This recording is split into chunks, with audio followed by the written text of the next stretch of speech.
नमस्ते। आजको मिनी ब्लगमा स्वागत छ हजुरहरूलाई। मैले आज लौका र आलुको तरकारी बनाएको छु, हेर्नु है त। अनि मैले खाना पनि पस्केको छु। अनि सुरुमा मैले बेबीलाई तातो पानी खान दिएँ। अनि बेबीले तातो पानी खाइन्। अनि सानो बेबी पनि यता खेल्दै थिइन्। अनि त्यसपछि मैले पनि तातो पानी राखेँ साथीहरू। अनि तातो पानी मैले पनि खान लागेँ। अनि मैले पनि तातो पानी खाएर भएपछि अनि लौकालाई पखालेर तासेँ। अनि त्यसपछि मैले चाहिँ काट्न थालेँ साथीहरू। अनि यसलाई मजाले ससानो टुक्रा गरेर काटेँ कि। अनि अर्को उसलाई पनि ससाना टुक्रा गरेर काटेँ। अनि त्यसपछि मैले आलु पनि काटेँ। अनि कराही बसालेँ साथीहरू। कराही बसालेपछि जिरा राखेँ। जिरा राखेपछि प्याज राखेँ। प्याज राखेपछि आलु राखेँ। आलु राखेर भुटेँ। अनि त्यसपछि लौका पनि राखेँ साथीहरू।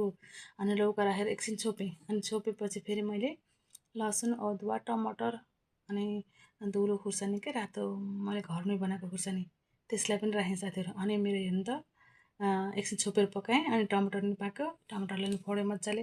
अनि त्यसपछि मेरो लौकाको तरकारी पनि रेडी भयो साथीहरू। अनि एउटा बलमा मैले सल्भ पनि गरेँ साथीहरू। अनि सबै तरकारी मैले पनि कराहीमा राख्ने बानी छैन क्या मेरो चाहिँ।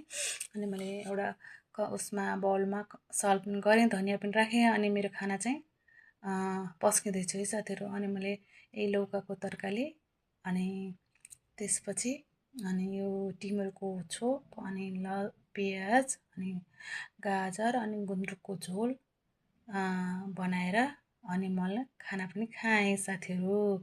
अनि मैले खाना खाएँ, मिठो भयो। अनि यस्तै मेरो घरेसी रेसिपी मिनी भ्लग मनपर्छ भने तपाईँहरूले फलो गर्न, कमेन्ट गर्न नभुल्नुहोला। फेरि भेटौँला। Bye bye. Love you all.